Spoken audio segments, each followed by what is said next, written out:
I stood in front of the mirror, adjusting my emerald dress for what felt like the 100th time. Tonight was supposed to be special. My husband Ethan's best friend Marcus was getting married, and the bachelor party had turned into a couples event at an upscale rooftop venue. "Are you ready?" Ethan called from the hallway, his tone impatient. "Just a minute," I replied, my voice hollow.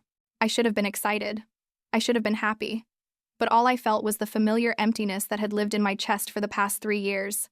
Ethan appeared in the doorway, already checking his phone. "We're going to be late." "I'm ready." I grabbed my clutch and followed him out. The car ride was silent except for Ethan's occasional phone calls. Always working. Always somewhere else. Even when he was right beside me. "This is an important night," he said as we pulled up to the venue. "Marcus is a valuable contact. Be pleasant." Pleasant. That's what I'd become.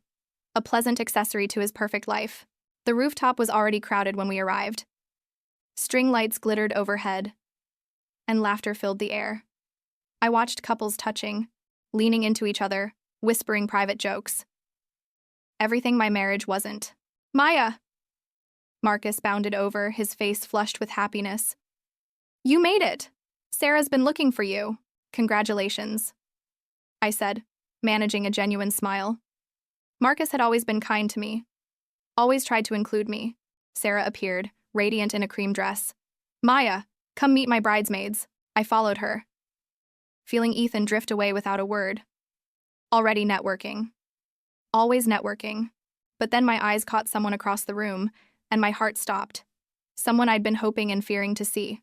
Daniel, standing by the bar with a drink in his hand. His dark eyes scanning the crowd until they found mine. My heart stopped. I hadn't seen him in 6 months, not since I told him we had to end whatever we had. Not since I chose duty over desire. "Maya, you okay?" Sarah was staring at me. "Fine, just need some water." I excused myself, my legs unsteady. Daniel and I grew up together, best friends until college when he moved away. 2 years into my marriage, he returned to the city. Reconnecting with him had awakened something I thought I'd buried forever. "Maya."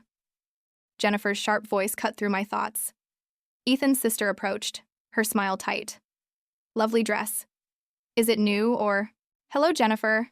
I was just telling Robert and Claire how fortunate you are. Ethan works so hard to provide for you." Her eyes gleamed with something I couldn't quite name. Disapproval? Superiority? "Yes, very fortunate," I murmured. Across the room, Ethan was laughing with a group of executives, completely absorbed. He hadn't looked at me once since we arrived. "Excuse me," I said, escaping Jennifer's pointed commentary. I found myself near the dessert table, trying to breathe, when a familiar voice spoke behind me. "Hey." I turned. Daniel stood there, and God. He looked good. Tired, but good. "Hi," I whispered. "I wasn't sure you'd come." "I wasn't sure you would either." He took a sip of his drink. "I'm leaving next week. Seattle, new job." The words hit me like a physical blow. "Seattle? Yeah, it's time." His eyes held mine. I wanted to say something, anything. But what could I say? That I'd miss him? That losing him felt like losing the only real thing in my life? "I understand," I managed. "Do you?" His voice was quiet, almost broken. "Because I don't. I don't understand how we got here. How you can stay in a marriage that makes you so unhappy. Daniel, don't—" "I know. I'm sorry." He stepped back. "I shouldn't have said that. It's your life. Your choice." He walked away, disappearing into the crowd, and I felt something inside me crack. The party continued around me like I was underwater. I smiled when I was supposed to smile. I laughed when others laughed. But inside, I was drowning. Daniel was leaving. Forever. And I would spend the rest of my life in this beautiful, suffocating cage I'd locked myself into. "Maya, right?" A man extended his hand. "Kevin, this is my wife, Amanda. Nice to meet you." "You're so lucky to be married to Ethan," Kevin said, his voice full of admiration. "That guy's going places." I reached for another glass of champagne from a passing waiter. My third? Fourth? I'd lost count. "Speech! Speech!" Someone called out. Ethan stood, commanding the room effortlessly. "To Marcus and Sarah. May your marriage be everything you hope for." Everyone applauded. I drank. Thomas, Marcus's brother, bounced over with a camera. "Photos, everyone gather around." I posed. I smiled. I pretended.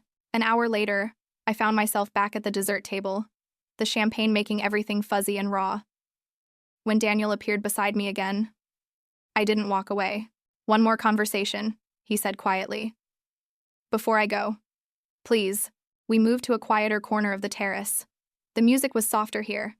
The city lights spread out below us. "I need to say this," Daniel began, his voice thick with emotion. "I'm still in love with you. I've tried to stop, tried to move on, but I can't. And leaving, it's the only way I can survive this." Tears burned my eyes. "Daniel, you don't have to say anything. I just needed you to know. Before I left. Before I never saw you again. Ending things with you was the hardest thing I've ever done," I whispered, the words tumbling out before I could stop them. "Every day I wake up wondering if I made the right choice. Every day I feel like I'm suffocating. Then leave him. Choose yourself. Choose." "I can't. You know I can't.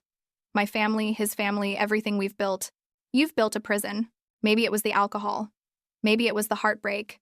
Maybe it was 3 years of loneliness finally breaking through." But when Daniel leaned in and pressed his lips to my cheek, tender, lingering, filled with everything we couldn't have, I closed my eyes and let myself feel it. Just one moment. One moment of something real. "Maya?" The voice was cold, emotionless. I opened my eyes, and my blood turned to ice. Ethan stood 3 feet away, frozen. Jennifer was behind him, her mouth open in shock. Robert and Claire. Several others. All staring. Time stopped. Time stopped. The music from inside seemed to fade into nothing. All I could hear was my own heartbeat, thundering in my ears like a drum announcing my execution. Ethan's eyes met mine, and for the first time in 3 years, I saw real emotion there. But it wasn't love or even hurt. It was cold, calculated fury. "Ethan, Daniel started. "Don't." Ethan's voice was a razor. "Maya, we're leaving. Now." "Wait, let me explain," I began.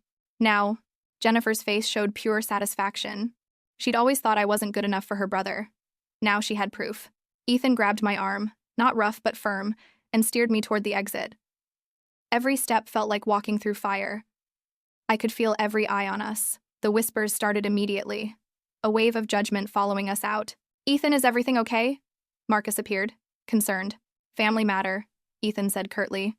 Sarah reached for me, but I couldn't meet her eyes. The elevator ride down was suffocating. Daniel had tried to follow us, but Ethan had shut the elevator door in his face. I caught one last glimpse of him pale, guilt-stricken, devastated. In the parking garage, Ethan unlocked the car without a word. "Ethan, please, just listen." He held up a hand, cutting me off. His knuckles were white on the steering wheel as he started the engine. I tried again. It wasn't what it looked like. Another raised hand. Silence. The drive home took 20 minutes. 20 minutes of crushing, suffocating silence. My mind raced through scenarios: divorce, my parents' disappointment, losing everything, becoming the woman everyone gossiped about at parties. When we finally pulled into our driveway, Ethan got out and walked straight into the house, heading directly to his study. The door slammed with such finality that I flinched.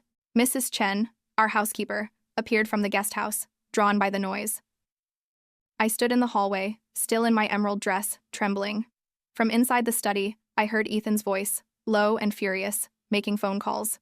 I sank down onto the stairs, my legs unable to hold me anymore. One moment. One stupid, selfish moment. And my entire life was over. I didn't sleep that night. I sat in our bedroom, my bedroom. Really, since Ethan hadn't shared it consistently in months, watching the sun rise through the window. I'd removed my dress and jewelry, but I couldn't bring myself to shower, as if washing away the night might somehow make it more real. At 7 a.m., Ethan emerged from his study, already dressed for work. He moved through the kitchen like I didn't exist, pouring coffee with mechanical precision. "Ethan, please, can we talk?" He didn't look at me. "My lawyer will contact you." 5 words. 5 words that shattered what was left of my world. "What?" "No, Ethan, wait." But he was already gone, the front door closing with a quiet click that sounded like a gunshot. At 9:30, my phone rang. Unknown number. "Mrs. Turner?" "This is Gregory Patterson, Mr. Turner's attorney." My hand shook as I held the phone. "Yes? Mr. Turner has requested a divorce. We'd like to proceed quickly and amicably. You'll receive a settlement, $50,000, your vehicle, and personal effects. In exchange, you'll sign an NDA regarding your marriage." Is your attorney available to review the terms? I don't have an attorney. I can recommend several. I'll email the preliminary documents. He hung up. 3 years of marriage, 15 minutes. My phone rang again. Mom. Maya. Jennifer's mother called me. Her voice was thick with disappointment. She said you were seen with another man. At a party. In public. Tell me it's not true. Mom, do you have any idea how humiliating this is? Your father won't even speak to me. What were you thinking? I wasn't, it's not what you think. Then what is it, Maya? Because from where I'm standing, you've disgraced yourself and this family. She hung up. My father hadn't even come to the phone. A text from Claire. I'm sorry for what you're going through. Robert unfriended me on social media. Sarah blocked my number. I called Lisa, my best friend since college. The only person who knew about Daniel. Can I come over? My voice broke. I'll put coffee on. Lisa lived in a small apartment with her 2 kids. When I arrived, she pulled me into a hug, and I finally broke down. What did you think would happen? Maya? She asked gently when I'd finished explaining. I know you were lonely. I know Ethan wasn't giving you what you needed. But in public? At his friend's party? I know. I know it was stupid. Daniel was leaving, and I couldn't think straight. What are you going to do? Ethan wants a divorce. Do you want to fight it? I thought about it. Really thought about it. No. He's right. We should never have gotten married. Then you have your answer. Lisa squeezed my hand. You can stay here as long as you need. That evening, Ethan came home with his mother, Patricia. I'd barely unpacked a suitcase when they arrived. Maya. Patricia's voice could freeze water. Sit down. I sat. Do you have any concept of what you've done? The Turner name stands for something in this city. Integrity. Respect. And you've dragged it through the mud with your disgusting behavior. Patricia, I always knew you weren't good enough for my son. Jennifer knew it too. But did Ethan listen? No. And now look, Ethan stood silently, letting his mother eviscerate me. When she finally finished, they left. Ethan didn't say a single word to me. I called Lisa. Can I take you up on that couch? A week passed like a nightmare I couldn't wake up from. I moved into Lisa's spare room, surrounded by boxes of children's toys and the smell of baby formula. It was humbling and humiliating, but Lisa never made me feel judged. She just gave me space to fall apart. I called my boss, Mr. Henderson, and requested a leave of absence. Maya, take all the time you need, he said. But I heard the subtext. My personal scandal reflected poorly on his company. The divorce papers arrived by courier. I sat on Lisa's couch, reading through the legal termination of my marriage. $50,000. My car. That was 3 years of my life. I signed everything without contesting a word. My phone buzzed. Daniel again. He'd been calling for days. I finally answered. Maya, thank God, I've been worried sick. Are you okay? No, Daniel. I'm not okay. My marriage is over. My family won't speak to me. I'm living on my friend's couch. Nothing is okay. I'm so sorry, this is my fault. Let me talk to Ethan, explain. Explain what? That we were emotionally cheating? That makes it better? I love you. Ethan contacted you, didn't he? Silence. Then, he threatened legal action if I contact you again. Then don't, I said, my voice breaking. Take the Seattle job. Move on. Don't let this destroy your life too. Maya, I mean it, Daniel. What we had. It wasn't real. It was 2 lonely people trying to escape. That's all. That's not fair. Maybe not. But it's true. Goodbye, Daniel. I hung up and sat in the silence of Lisa's apartment, my phone heavy in my hand. That night, I did something I probably shouldn't have. I wrote Ethan a letter. Not begging. Not making excuses. Just being honest for the first time in our entire marriage. Ethan. I know, sorry doesn't fix anything. But I am sorry. Sorry for the public humiliation. Sorry for betraying your trust. Even if our marriage was already broken, you deserved honesty. And I didn't give it to you. Our marriage was empty long before Daniel. We both know it. We got married because our families expected it, because it looked right on paper. But we were never right for each other. You couldn't give me emotional connection, and I couldn't accept that. So I found it elsewhere. And that was wrong. I'm not asking for forgiveness or a second chance. I just wanted you to know that I take full responsibility for my actions. You deserved better than what I gave you. Maya. I mailed it the next day. It probably wouldn't change anything, but it felt like the first honest thing I'd done in years. 3 days later, someone knocked on Lisa's door. I opened it to find Ethan standing there, my letter in his hand, looking more vulnerable than I'd ever seen him. "Can we talk?" Lisa took her kids to the park without a word, leaving us alone in her small living room. Ethan sat across from me, my letter between us like a bridge. "I read this 5 times, he said quietly. "And I realized, you were right. About all of it." I blinked, stunned. "I need to tell you something." He took a deep breath. "I asked my parents to cancel the wedding 2 weeks before it happened. I told them I wasn't ready, that I wasn't sure about marriage. My father threatened to disown me, remove me from the business, everything." My mouth fell open. "What?" "I went through with it because I was a coward, because I couldn't face disappointing them. The perfect Ethan Turner doesn't fail, doesn't back out of commitments. So I married you, even though I knew I couldn't be the husband you deserved." Tears streamed down my face. "You never wanted to marry me?" "I didn't want to marry anyone. Not then, maybe not ever. I threw myself into work because facing our failing marriage meant admitting I'd made a mistake. And I don't make mistakes. Why are you telling me this now?" "Because your letter made me realize we're both victims of our own cowardice. You're not the villain here, Maya. Neither am I. We're just 2 people who let other people's expectations destroy our lives." We sat in silence for a long moment. "I knew about Daniel," Ethan said finally. "Or suspected. For months. The way you looked at your phone. The way you seemed lighter after seeing friends. I knew. And you never said anything?" "Saying something would mean confronting reality. I'm good at avoiding reality." "Why did seeing us together change things?" "Because it was real emotion. Something I'd never felt in our marriage. Jealousy. Not because I loved you romantically, but because someone else could reach you in ways I never could. It forced me to stop pretending. I gave my heart to someone else while wearing your ring," I whispered. "That was wrong. And I gave you nothing while expecting your loyalty. That was wrong too." He stood, placing the letter on the coffee table. "I've been seeing a therapist.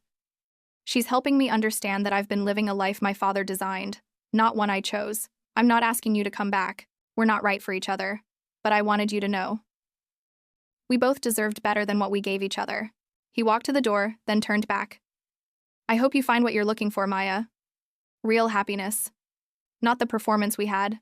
The door closed behind him, and I sat there, emotionally overwhelmed but somehow lighter. For the first time in 3 years, Ethan and I had been honest with each other, and that honesty, painful as it was, felt like freedom. 2 months later, Marcus and Sarah's wedding arrived. Everyone expected me to skip it. Lisa certainly thought I should. "Are you sure about this?" she asked, helping me zip up my dress. "Simple, elegant, understated. I have to face them eventually. Hiding just makes me look weak. You're braver than I am." Walking into that venue alone was one of the hardest things I'd ever done. Jennifer was there with a date, her shock at seeing me quickly morphing into disdain. Robert and Claire nodded politely but kept their distance. Patricia pretended I didn't exist. I held my head high, refusing to cower. "Maya." Marcus appeared at my elbow, surprising me. "I'm glad you came." "You are? Everyone here has made mistakes. The difference is yours was public." He squeezed my shoulder. "That doesn't make you a bad person. Just human." Sarah approached, radiant in her wedding dress. She actually hugged me. "Thank you for coming. It means a lot." Tears pricked my eyes. I'd expected total rejection, but here was grace instead. I saw Daniel across the room. He looked healthier, clearer. We approached each other carefully. "Seattle treating you well?" I asked. "Yeah. It is. Fresh start. I'm glad." "Maya, I'm sorry. For all of it. We both are. But we were never going to work, Daniel. We were just 2 lonely people trying to fill voids. That's not love. That's desperation." He nodded slowly. "I hope you find what you're looking for. You too." We parted amicably, and I realized I wasn't angry at him anymore. We'd both made choices. We were both paying prices, but we were both moving forward.